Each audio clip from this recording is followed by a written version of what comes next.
Welcome to this tutorial from the library. In this tutorial, we are going to explore advanced searching techniques that can be used in all of the EBSCOhost databases.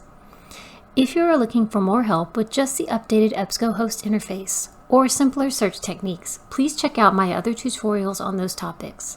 I will link them in the description box. The most popular databases can be accessed directly from the Selected Databases section of the library's homepage.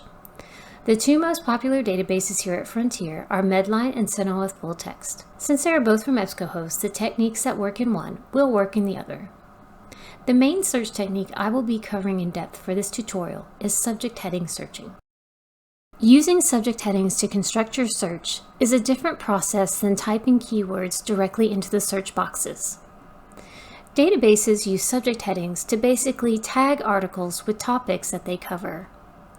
The advantage to using subject headings over keywords is that your searches will be more precise, and your search results will be more consistently related to each other. Regardless of which EBSCOhost database you're in, the subject headings for that database can be found beneath the search boxes. In Medline, the subject headings are called MESH, which just stands for Medical Subject Headings, and in Sentinel they are called Sentinel headings.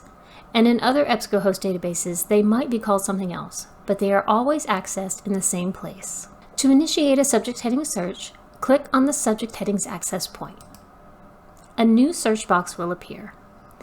In this new search box, you will input a general description of what you are looking for to see if the database has any subject headings that match.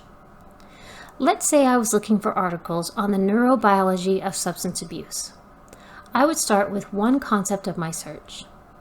For example, if I type in substance abuse and hit search, I will see all of the subject headings that the database thinks are related to substance abuse. You can see that there are quite a few to choose from. Some are very specific and some are very broad.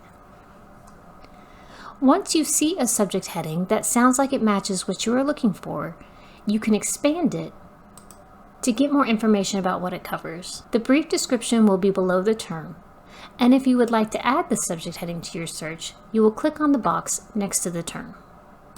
The next options you can select for subject headings will be under a column titled Major Concept and a column titled Explode. If you click the box underneath Major Concept, the database will only show you results where this subject heading is tagged as the main point of the article. So checking the box underneath Major Concept will limit your search results. The next column is titled Explode, which admittedly sounds a bit bizarre. But checking the box underneath this column will tell the database to show you results that include your selected subject heading, plus the more specific subject headings beneath your selected term. If you click on the actual term, you can see all the terms that live underneath this term. For example, underneath substance-related disorders, you can see there are quite a few more specific terms, such as alcohol-related disorders. By seeing the more specific terms, you may realize that another subject heading suits your search needs better. Once you decided which subject heading you would like to add to your search, and whether you would like to restrict it to the major topic and explode the term, you will click the button that says Add to Search. The search box will then populate with the subject heading properly formatted for the database. You can add additional subject headings by going through the same process. For our example, we still need to add the concept of neurobiology. So I search the subject headings for that term and then select it.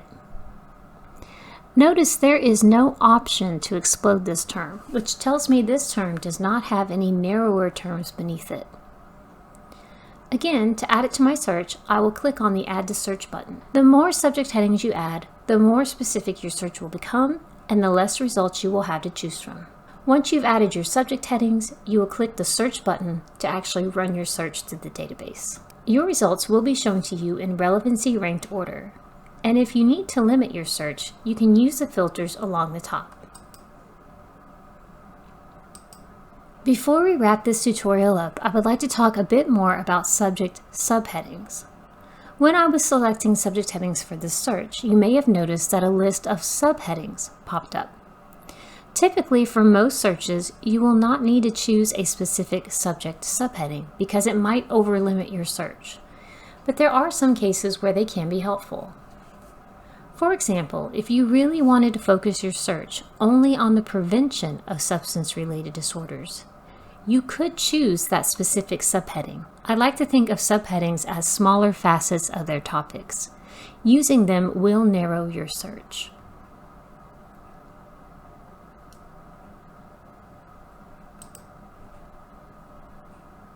Subject heading searching can be a useful technique to increase the precision of your database search. It is harder to master than keyword searching, and if you find that you need more help with your particular search, please reach out to the librarians. Our contact information is on the library's homepage.